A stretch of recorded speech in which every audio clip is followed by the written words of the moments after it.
In our many discussions here about the SEC Eastern Division for 2020, of course, Georgia's out in front. They've got the best talent. They've owned the division for 3 consecutive years. Florida's putting up a fight. They've challenged as a top 10 team the last 2 years. I'm starting to hear a lot of Tennessee talk. What about Kentucky? We got Kevin McGuffey on the line from Last Word on College Football to break down the Cats for us as he does on a regular basis. Kevin, how you doing today? I'm doing good, Mark. It's great to talk to you as always. And as you said, you have those 3 teams, and the Kentucky coaching staff, the Kentucky fans, they all think this could be, this could be their year. This is, four teams. You think Georgia, Georgia is still right there. The thought is Georgia may be down just slightly, and then from what they've been in years past, and then Florida. And Kentucky, the Mark Stoops, the guys, the coaching staff, they think they're right there. They think this could be a year that could be similar to what we had 2 years ago when we went 10-3 and won in the Citrus Bowl. All right, Kevin, we're going to wake some people up on Kentucky football here for 2020. Let's start with Terry Wilson coming back. Lost early in the season last year, and then we had the discussion many times that it was always a fun one, especially after the Belk Bowl win where Lynn Bowden stepped in heroically and led a very unconventional offense for 2019 standards and got things done. Now he's off to the NFL. Terry Wilson back in play, and a lot of talk, of course, about Joey Gatewood's transfer. As far as we know, we don't know if he's going to be eligible, correct? Or do we know? No, not yet. I highly doubt that he's going to be eligible, unless barring something crazy from the NCAA. But of course, the NCAA does crazy things all the time. I don't think, the coaching staff, they're not planning on having him eligible this year. But as you said, they do have Terry Wilson returning. Played a couple games last year. He tore his patellar tendon in a game against Eastern Michigan and was lost for the season.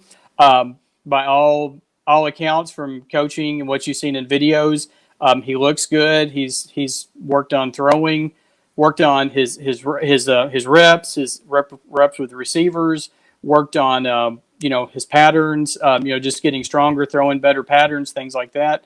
Like I said, they think they think there's a lot of people questioning, will he be okay? But if you go by the videos, he looks good in the videos. So he's going to be your guy. And then right behind him is Sawyer Smith, who transferred to Kentucky last year from Troy. Then when Wilson got hurt, Smith came in. He got hurt in the Florida game, but kept playing for a couple more games until it was like, okay, he can't, I'm hurt. I really don't need to be out here.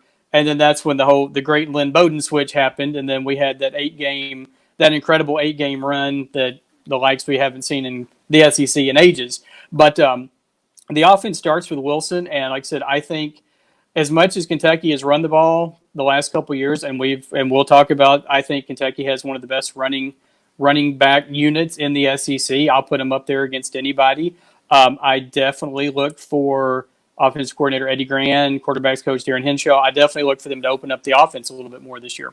Let's talk about those running backs because we have a lot to weed through there in regards to depth, quality, and we're still working on a nickname possibly for the Smoke and Rose combination. Right. And you mentioned A.J. Rose right off the top. He ran for 826 yards last year.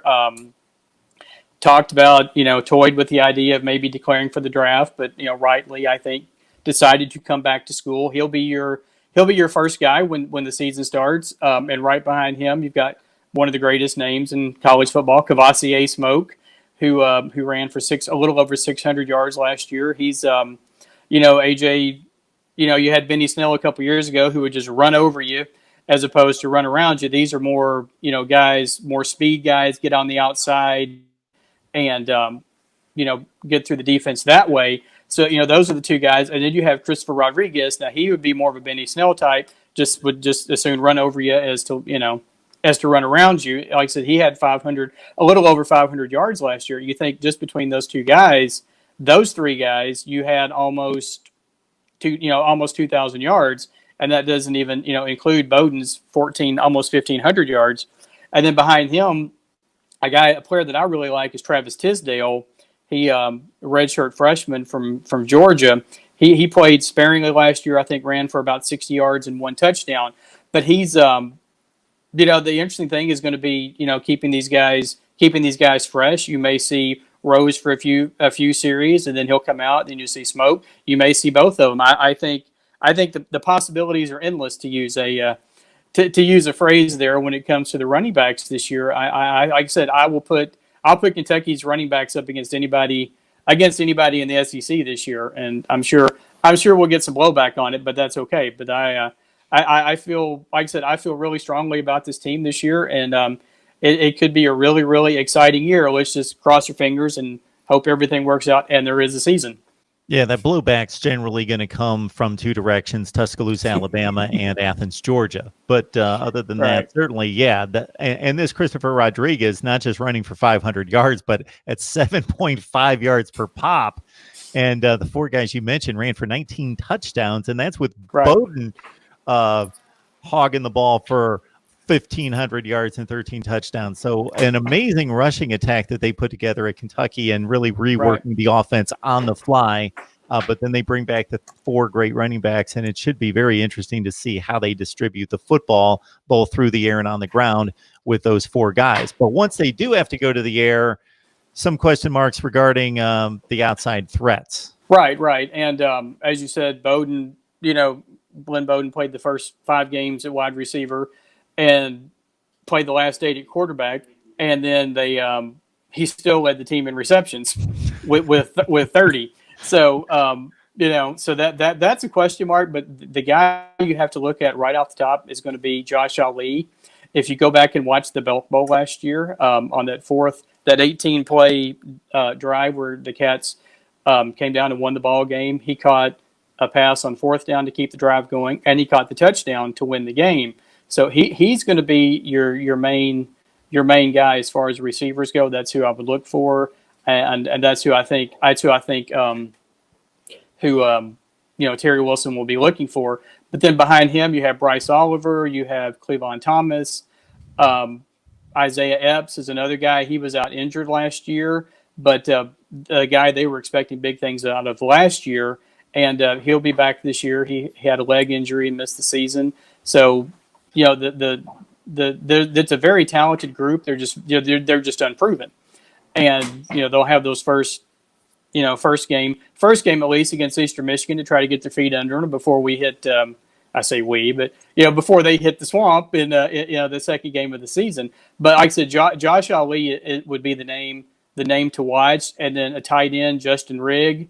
When CJ Conrad was at Kentucky, Cat fans all the time like, throw the ball to the tight end more, throw the ball. When they had CJ Conrad, he would have one game where he would have 6 catches and 2 touchdowns, and then you go 3 games without catching a pass. But Justin Rigg, that's another guy at the tight end position. But like I said, Josh Ali would be the guy is the name you want to remember for sure coming out of this running back, wide receiver unit. Ali coming off 23 catches, 3 touchdowns last year, 10 yards per reception. You mentioned Rigg at the tight end position with 11 catches last year, so he was involved in the offense at times. And Bryce Oliver, 6 catches and a touchdown. MarkRogersTV, the voice of college football, breaking down the Cats. We've got Kevin McGuffey on the line from Last Word on College Football to help us out on Kentucky. So the offensive line, Logan Stenberg, one of the best in the SEC, and that was backed up by the NFL scouts as they took him 4th to Detroit. Drake Jackson, one of the best in the SEC, coming back, as well as just about everybody else along that offensive front, Kevin. Oh, you're exactly right. Like I said, Logan Stenberg started almost every game for 4 years here at Kentucky, and went in the 4th round to the Detroit Lions, and I think he'll do great things for them this year. As you said, Kentucky's offensive line coming back is just. Like I said, I said this about the running backs earlier, and I'll say it again here. I'll put Kentucky's offensive line up against anybody in the SEC this year. Think about Landon Young at tackle and Drake Jackson at center. Those were 2 guys that talked about going to the NFL after the season last year, and then they both decided to come back for their senior years. And Landon Young's a former 5-star recruit. Both of them are local products. Landon Young's from Lexington Lafayette. Drake Jackson's from Woodford County. And talking about Jackson, Cole Kublik of the SEC Network ranks him as the best center in the SEC and one of the best in the country. And I I have no reason to doubt him doubt him on that, because obviously knows what he's talking about. And then like I said, Drake Jackson, and then Darian Kennard, who's the starting right tackle. If you go back and look at the numbers and the scouting and everything, he actually graded higher than everybody else, all the other guys on the offensive line last year. He's back for another season. And then Kenneth Horsey will be the guy who replaces Drake Jackson on the offensive line. And like I said, the big blue wall is what they call them, because of all the numbers with Benny Snell 2 years ago, and then all the numbers with last season with Lynn Bowden, where they were like fifth in the nation in rushing yards. And I do think Kentucky will open up, as we talked about with Wilson earlier. I think Kentucky's going to open up the offense a little bit more, but still I look for those four, a couple of those four guys that we talked about at running back to get close to 1,000 yards. But like I said, Young, Fortner, Drake Jackson, Horsey, and Kennard, like I said, I'll put that offensive line up against anybody. And then you have Nasir Watkins and a couple other guys backing them up behind them. And like I said, it's another one of those things where you can maybe run some guys in and out, take some series off, get guys some rest. But like I said, it starts with Young and Jackson and Kennard, and like I said, those are three. I think when you see some All SEC teams come out, those guys should be first, second, in my opinion, first, second team, maybe third, because as I said, the SEC has such great talent at those positions. But yeah, like I said, I put that line up against anybody.